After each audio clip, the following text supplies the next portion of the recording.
And ito naman guys, these are blessings. Ito yung mga gains na sinabi sa inyo kanina, yung mga rewards ni universe. Ito yung mga blessings mga kapiksi.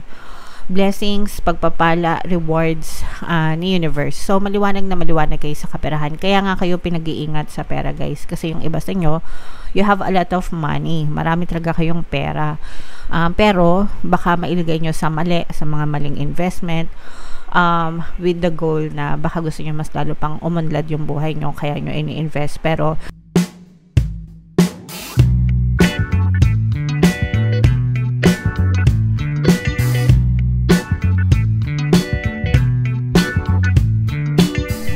hello guys, hello Pisces, welcome back to Pinoy Pixie Tarot.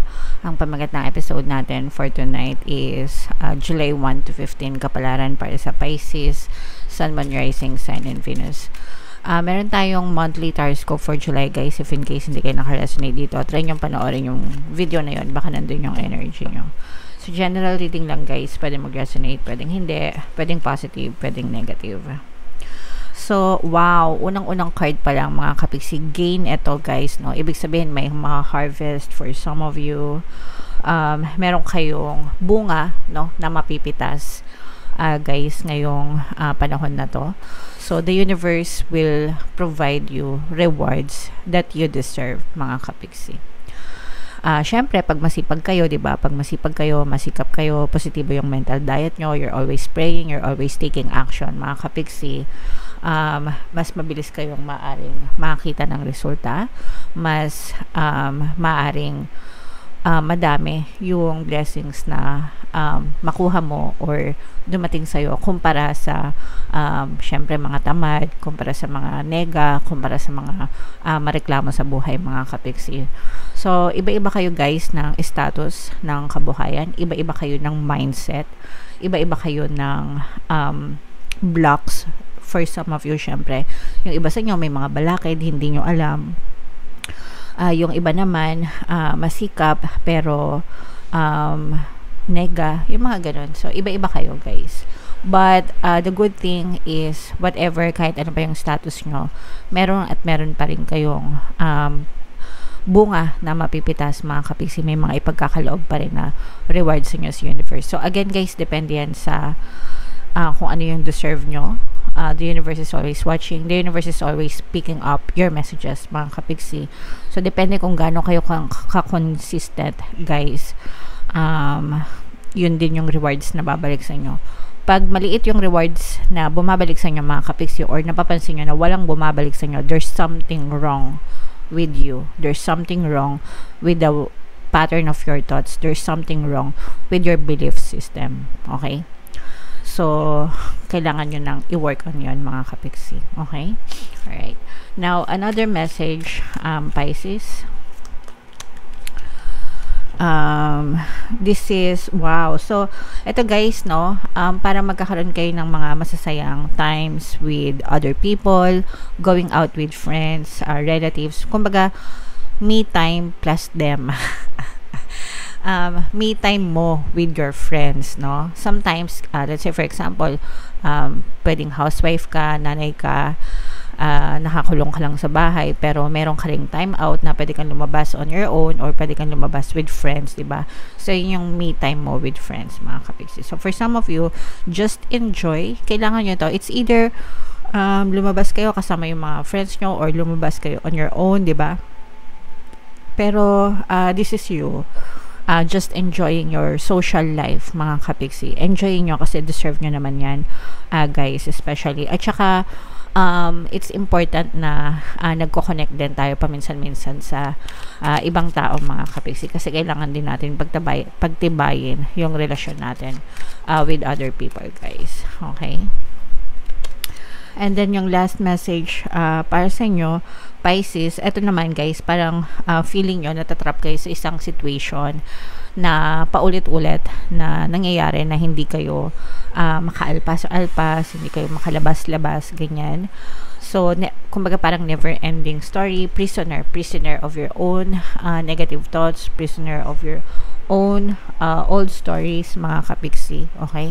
So, syempre, ang ending nito is sa'yo lang din magsisimula. Whether it's mag-end or whether magtuloy-tuloy pa tayo, nasa sa'yo pa rin yan, mga kapiksi. Okay? So, it's a matter of acceptance, diba?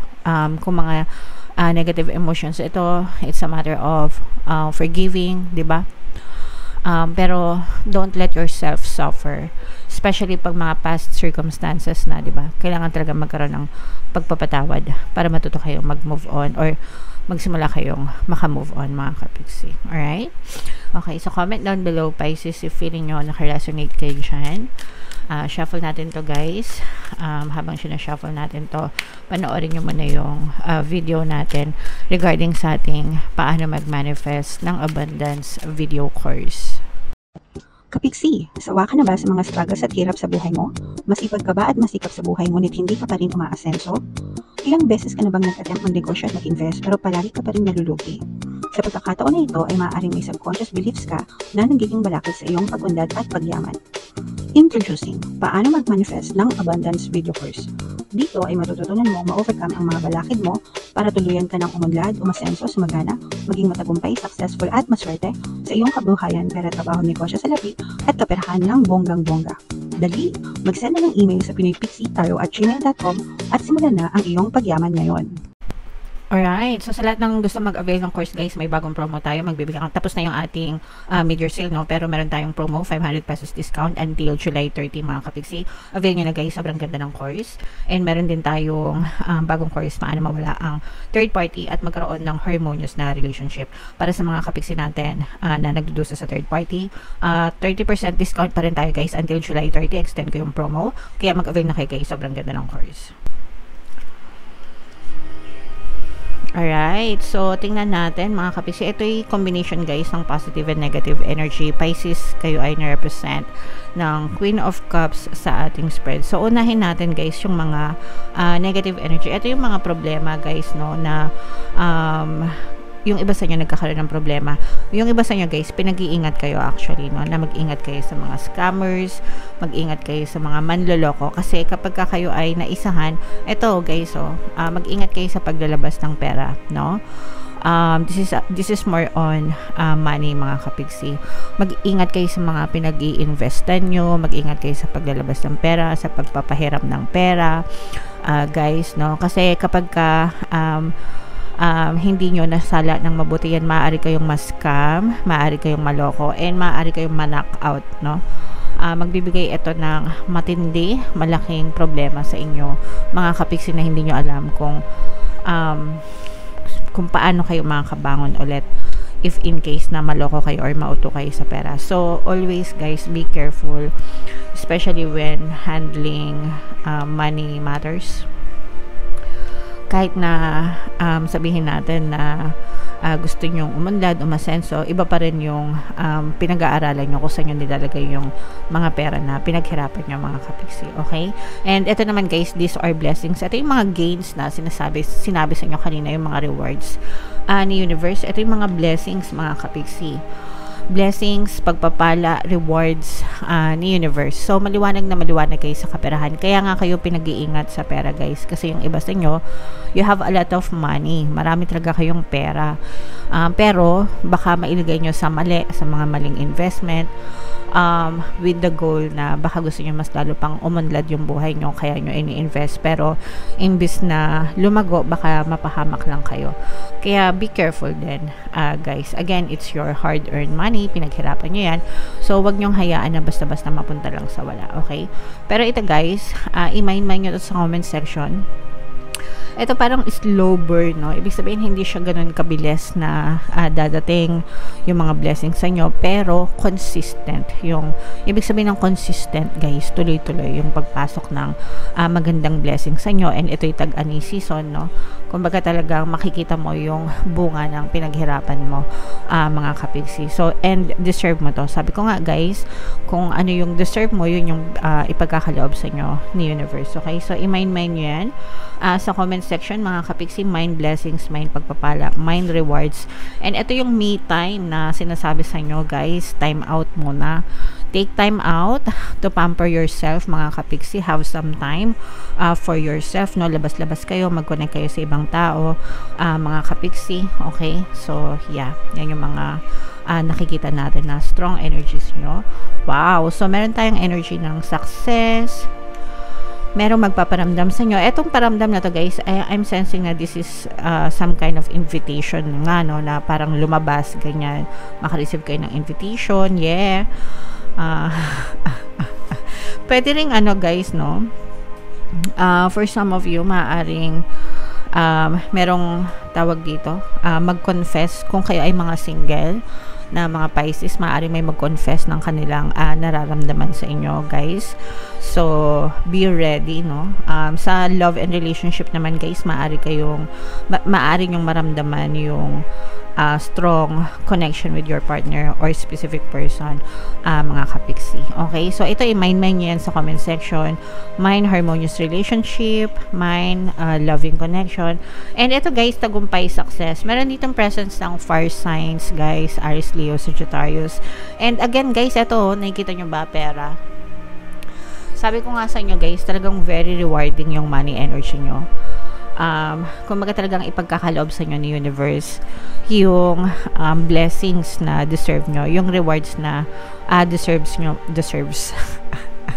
yung mga blessings na deserve nyo na matamasa, mga kapiksi. Syempre kung masipag kayo, masikap kayo, hindi kayo nagrereklamo, you're always persisting and positive yung mental diet nyo, talagang malaki yung chance na magbago yung buhay nyo and gumaan yung daloy ng pera sa inyo. Pero pagka kayo, guys, kahit masipag kayo pero puro kayo reklamo, puro kayo dada, puro kayo kuda, puro kayo asan na, ibig sabihin you don't trust the universe, no? And hindi nababago yung belief system nyo. So, mananatili pa rin kayo sa wala, nga pa rin, mga kapiksi. Okay?